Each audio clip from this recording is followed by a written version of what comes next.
Tough game, obviously. Playing Bellarmine, the final score is kind of irrelevant, obviously. It doesn't matter who wins this game. Coach Davenport and I are both trying to get better. We're kind of a veteran team in a lot of ways. So it's a tough game for Bellarmine, being as though they lost Davis and they lost Troutman. Two guys were their starting guards. So you lose your starting backcourt and you open up against a team ranked in the top 15 in the country who presses you the whole game. It's a tough assignment for Bellarmine. I thought our guys did a great job. Our effort, our energy, our attitude was tremendous. Obviously, we have a lot of things to clean up, but Bellarmine makes you better despite the final score. My guys are in there talking about, I've never seen guys play that hard and cut without the ball the way they do. So it was funny that, watching film and preparing for Bellarmine, there's a reason we play them, because Scotty's probably the best offensive coach in the country. It made us better, because once we started watching Bellarmine's film, our guys started passing the ball the way Bellarmine passes the ball, and then tonight we did. So our defense obviously was suffocating, but we shot 54% because we had 19 assists. So we got a lot of contributions. Obviously, I think we got 6 guys in double figures. So we got a deep team. We got a chance this year. We got great leadership, but we're just appreciative that everybody involved, Freedom Hall, Bellarmine, the NCAA gave us the waiver. This is just a great event tonight. Very, very neat to be here again. So you talked about how well they passed the ball. You alluded to it now. Yeah. We haven't passed the ball well all preseason until we started watching Bellarmine film about 4 days ago. And I told our guys, you got to. This is the best offensive team in the country. They led the world in field goal percentage. And Division I, II, III, NAI, NBA, Europe. Led the world because of the way they pass and move. They also move without the ball too. So for you to hold them to 39.6. Yeah, it's tough, but again, obviously we're more athletic, so it's hard for them to make shots playing at a speed. We were able to speed them up.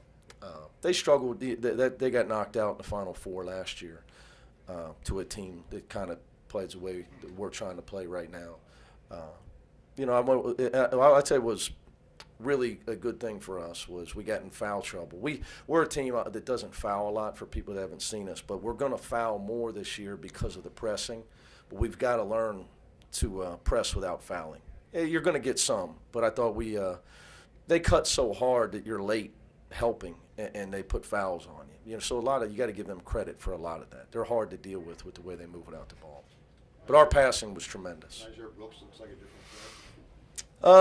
Obviously he's playing against a guy 4 inches shorter than him. So, Nasir, I told you, though, well, that's right. You were on, yeah. Where were you at again? Notre Dame.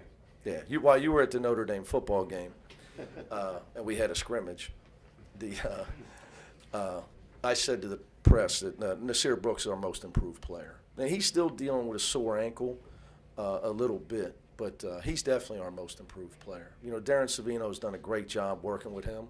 Did a great job finding him. He was not a top 300 player.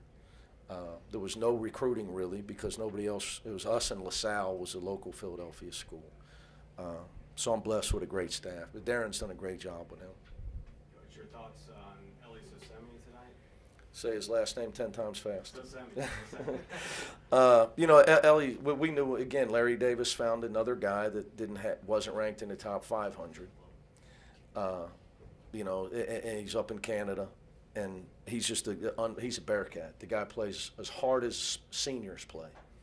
And he plays like that every day. I've never had a guy in the first day of practice dive on the floor 5 times. He's just a complete soldier, warrior. His effort's awesome. He's just a great kid to be around. Still learning his personality more because he doesn't get my jokes because his English is still, he only speaks 6 languages. He learned it in 8 months. So but he still hasn't got, my jokes are bad, but he doesn't even know they're bad. And I can't speak French, so.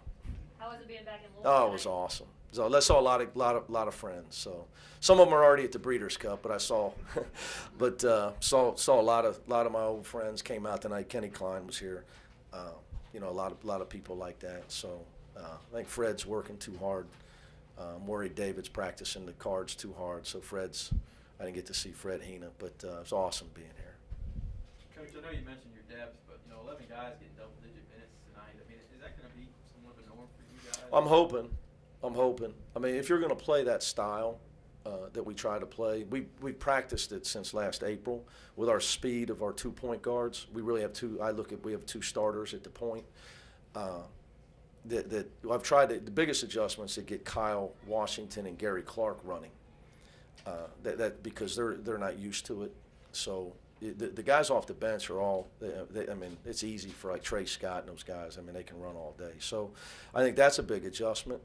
But you really don't know how deep you are until you play somebody that is good enough talent-wise to beat you.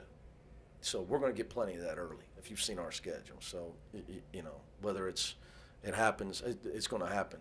At some point in December, we play UCLA. Or we play Xavier, Florida, Mississippi State, UCLA in a row. And, you know, we go to a tournament in November as well. Did you see the preseason poll today? Which one? AAP. No. Where are we at? 12th. That's great. It doesn't matter. All that matters is what the committee thinks on Selection Sunday. That's really, everything else doesn't matter. It's fun for everybody. You know, and it's great. I think I kid, but it is good for your players to get recognized. That's really my concern. You know, I've been fortunate in my career, but it's good for my players to get a chance to get some recognition. So, you know, we sometimes weren't under the radar until we have to start winning, and then we get ranked. We usually start unranked. So, but you know, it's good for the guys. I just got to make sure that they don't start believing it, because it really doesn't matter. Nick, a lot has changed around here in the last month and a half. Your thoughts on kind of what has all happened at Louisville? Just sad, you know, to sum it up. Just very, very sad. So obviously, you know, I wouldn't be standing here if it wasn't for Rick Pitino. So sad. Hey, when you think of Louisville basketball, not the university, but the city, talk about Scotty's role. Scotty's the in city man. And what that, in his role in what Louisville basketball is, the past, the Dirt Bowl. I feel bad because, you know, I should have let him get a W tonight. You know, but I told him, I mean, I haven't been in the Final Four. The guy goes like every other year, so. You know, but, I mean, the guy's awesome. I mean, Scotty Davenport is Louisville, period. So I don't think he should be coaching at Bellarmine, though. I mean, how he's not a Division I coach, if you look at Bellarmine, what he's done for people that know Bellarmine now because of their basketball. You know, he's everything that you would want in a coach, because not only does he wins the right way, he's also a tremendous ambassador for your university. So how he's still at Bellarmine, I think people, you know, I don't know. I got guys on my staff should be head coaches. I don't know. You know, it's a world of search firms and hot. This guy's hot. You know, I guess Scotty's not known as a recruiter, but he must recruit pretty good during the Final Four every year, the Elite Eight. So, but he probably belongs here. He don't like when I say that, because his bank account would be bigger if he was somewhere else. Did he give you any tips for Breeders' Cup? No, he's asking me. He's asking me. So, and I have text from Coach Pitino already. I said, I got to play Scotty first. Then we'll watch film tomorrow. I maybe get a chance to read the sheets, and I'll let you know what I think. I know you're close with Coach Pitino. Have you spoke to him? Oh, How's he yeah. doing? He's hurting. I mean, the guy's a Terminator, though. For people that don't realize that, he's determined. I mean, nobody's overcome adversity in their life the way he has. Let's just be honest. I mean, nobody's overcome adversity the way Rick Pitino has. So, like, when you watch, I've seen him handle things since 2001 when we became close. It's just amazing how he handles things that have gone on around with his family or professionally. So he'll be okay. I can tell you that I can tell everybody this. He is upset for 2 reasons. He's not coaching his team. That kills him. But he loves Louisville. So you guys got, Coach was a vagabond, and then he planted his flag here, and this was going to be his legacy. So I'm telling you, like, he wanted to leave here with whenever he left here, he wanted everything to be perfect, even better.